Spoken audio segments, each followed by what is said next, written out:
Thank you very much. Thank you.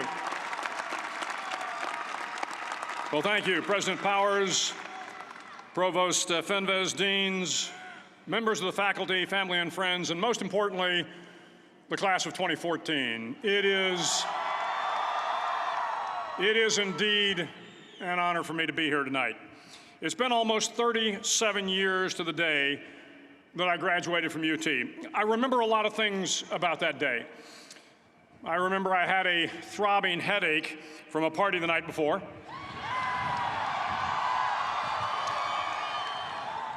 I remember I had a serious girlfriend, who I later married. That's important to remember, by the way. And I remember I was getting commissioned in the Navy that day. But of all the things I remember, I don't have a clue who the commencement speaker was, and I certainly don't remember anything they said. So acknowledging that fact, if I can't make this commencement speech memorable, I will at least try to make it short. So the university's slogan is, "What starts here changes the world." Well, I've got to admit, I kind of like it. What starts here changes the world. Tonight, there are almost 8,000 students, or there are more than 8,000 students, graduated from UT. So that great paragon of analytical rigor, Ask.com, says that the average American will meet 10,000 people in their lifetime. 10,000 people, that's a lot of folks.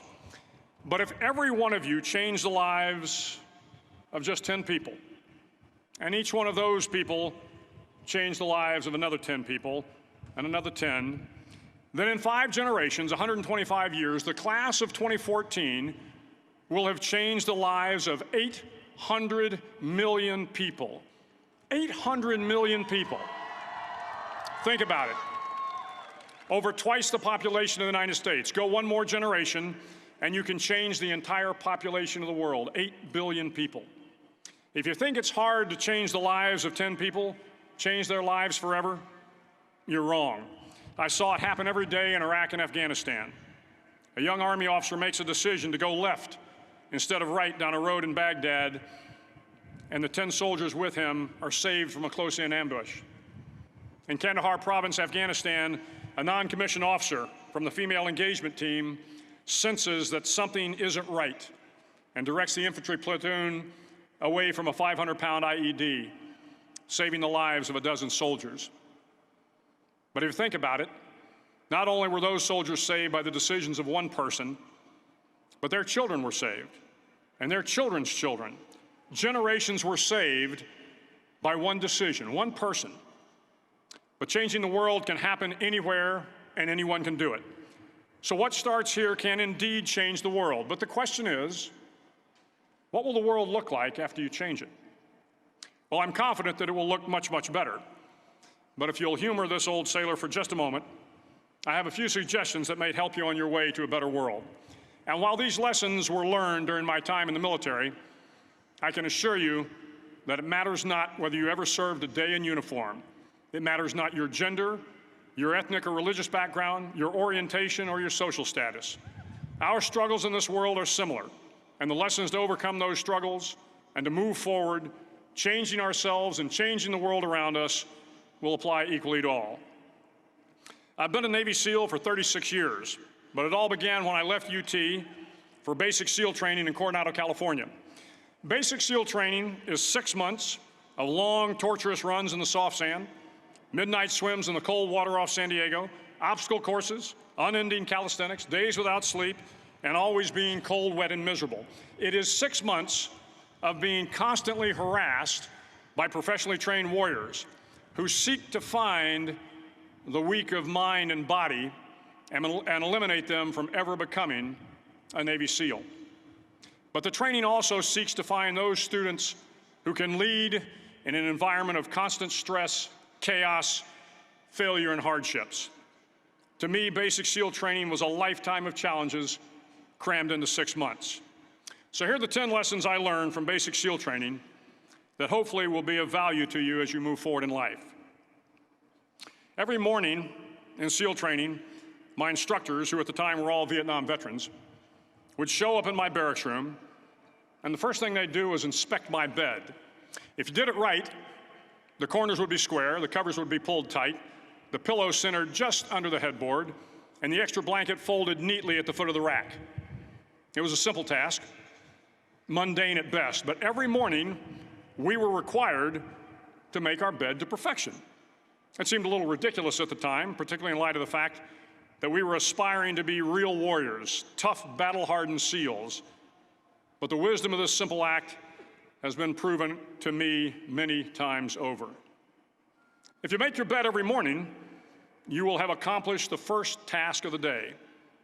It will give you a small sense of pride, and it will encourage you to do another task, and another, and another.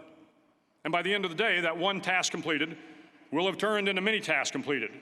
Making your bed will also reinforce the fact that the little things in life matter. If you can't do the little things right, you'll never be able to do the big things right. And if by chance you have a miserable day, you will come home to a bed that is made, that you made.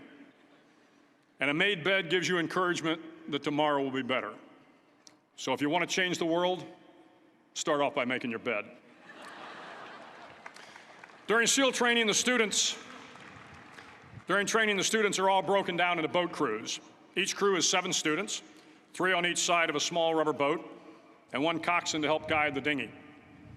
Every day, your boat crew forms up on the beach and is instructed to get through the surf zone and paddle several miles down the coast. In the winter, the surf off San Diego can get to be 8 to 10 feet high, and it is exceedingly difficult to paddle through the plunging surf unless everyone digs in.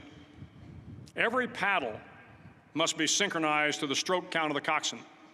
Everyone must exert equal effort, or the boat will turn against the wave and be unceremoniously dumped back on the beach. For the boat to make it to its destination, everyone must paddle. You can't change the world alone. You will need some help. And to truly get from your starting point to your destination takes friends, colleagues, the goodwill of strangers, and a strong coxswain to guide you. If you want to change the world, find someone to help you paddle. Over a few weeks of difficult training, my SEAL class, which started with 150 men, was down to just 42. There were now 6 boat crews of 7 men each. I was in the boat with the tall guys, but the best boat crew we had was made up of the little guys, the Munchkin crew, we called them. No one was over 5'5". The Munchkin boat crew had 1 American Indian, 1 African American, 1 Polish American, 1 Greek American, 1 Italian American, and 2 tough kids from the Midwest. They out-paddled, outran, and outswam all the other boat crews.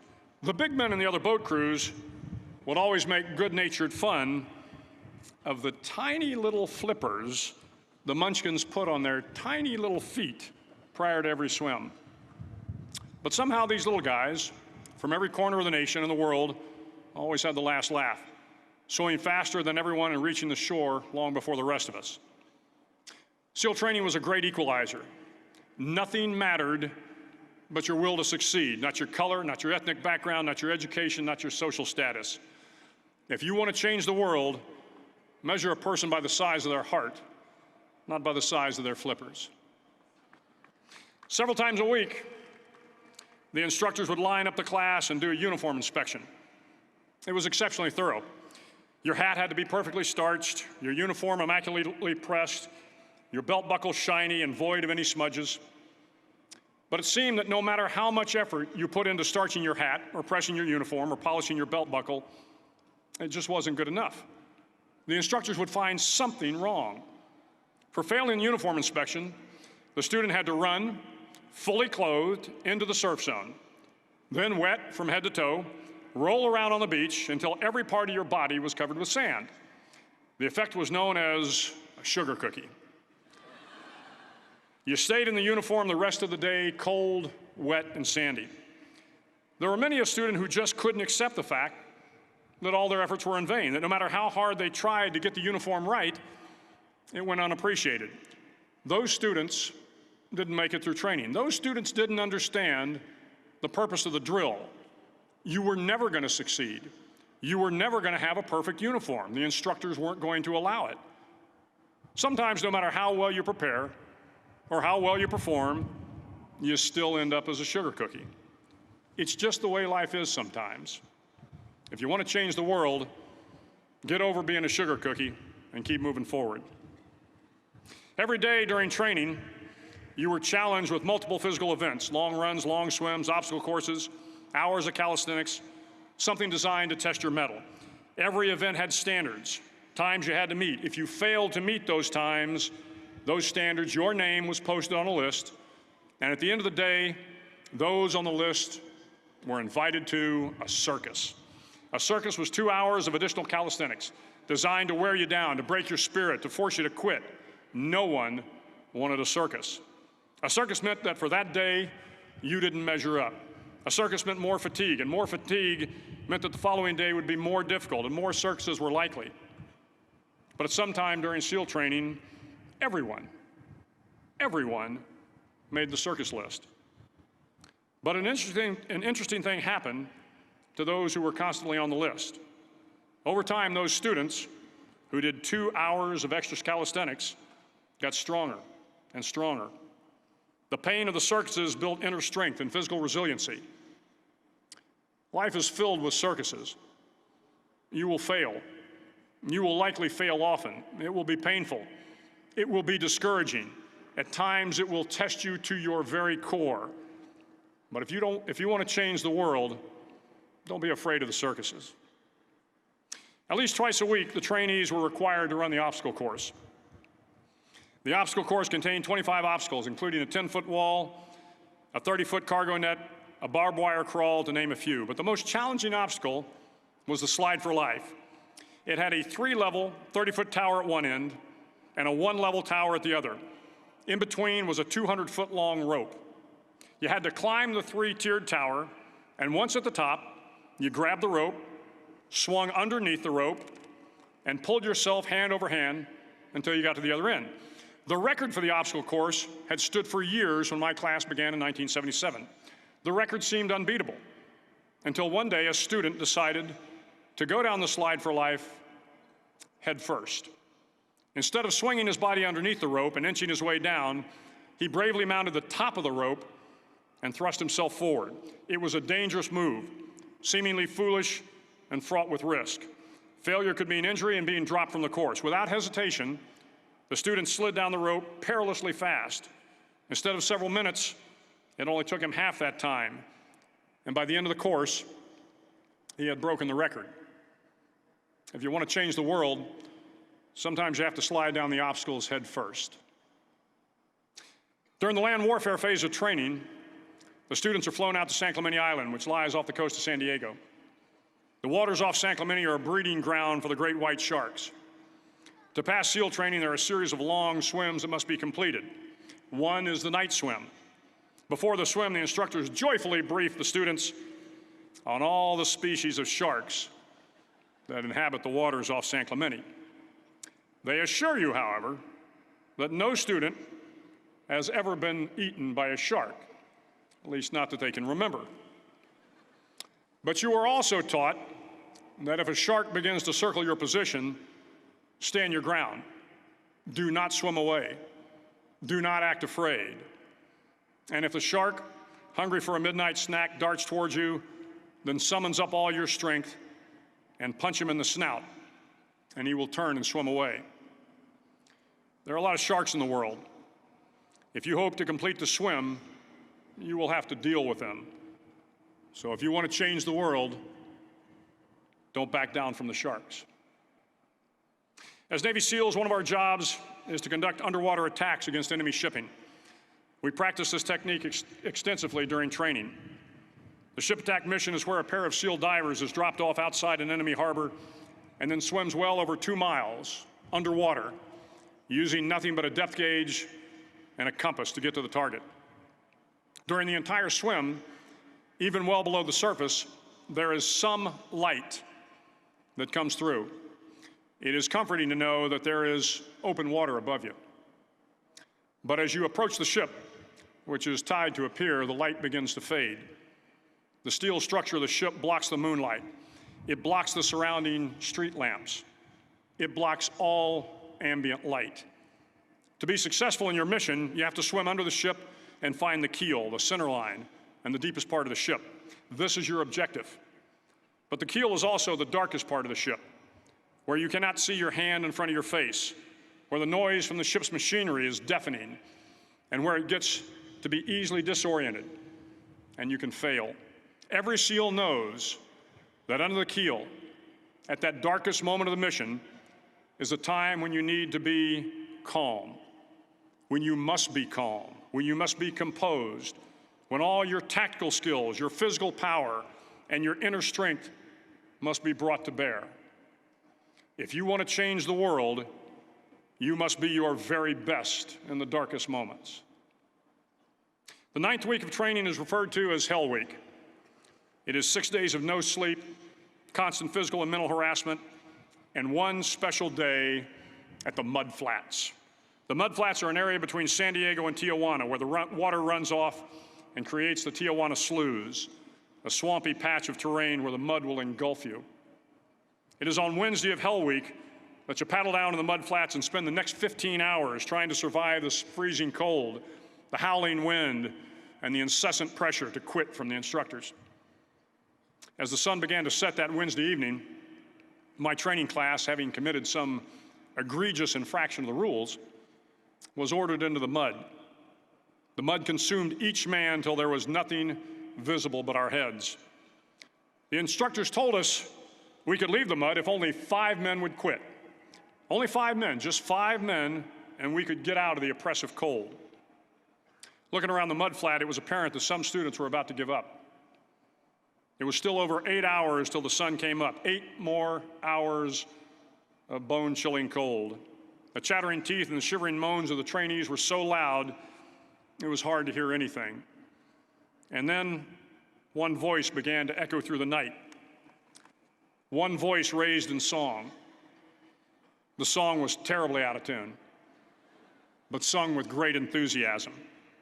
One voice became 2, and 2 became 3, and before long, everyone in the class was singing. The instructors threatened us with more time in the mud if we kept up the singing, but the singing persisted. And somehow the mud seemed a little warmer, and the wind a little tamer, and the dawn not so far away. If I have learned anything in my time traveling the world, it is the power of hope. The power of one person, a Washington, a Lincoln, King, Mandela, and even a young girl from Pakistan, Malala. One person can change the world by giving people hope. So if you want to change the world, start singing when you're up to your neck in mud. Finally, in SEAL training, there's a bell. A brass bell that hangs in the center of the compound for all the students to see. All you have to do to quit is ring the bell. Ring the bell, and you no longer have to wake up at 5 o'clock. Ring the bell, and you no longer have to be in the freezing cold swims. Ring the bell, and you no longer have to do the runs, the obstacle course, the PT, and you no longer have to endure the hardships of training. All you have to do is ring the bell to get out. If you want to change the world, don't ever, ever ring the bell. To the class of 2014, you are moments away from graduating, moments away from beginning your journey through life, moments away from starting to change the world for the better. It will not be easy, but you are the class of 2014, the class that can affect the lives of 800 million people in the next century. Start each day with a task completed. Find someone to help you through life. Respect everyone. Know that life is not fair and that you will fail often. But if you take some risks, step up when the times are the toughest, face down the bullies, lift up the downtrodden, and never, ever give up. If you do these things, the next generation and the generations that follow will live in a world far better than the one we have today. And what started here will indeed have changed the world for the better. Thank you very much. Hook 'em horns.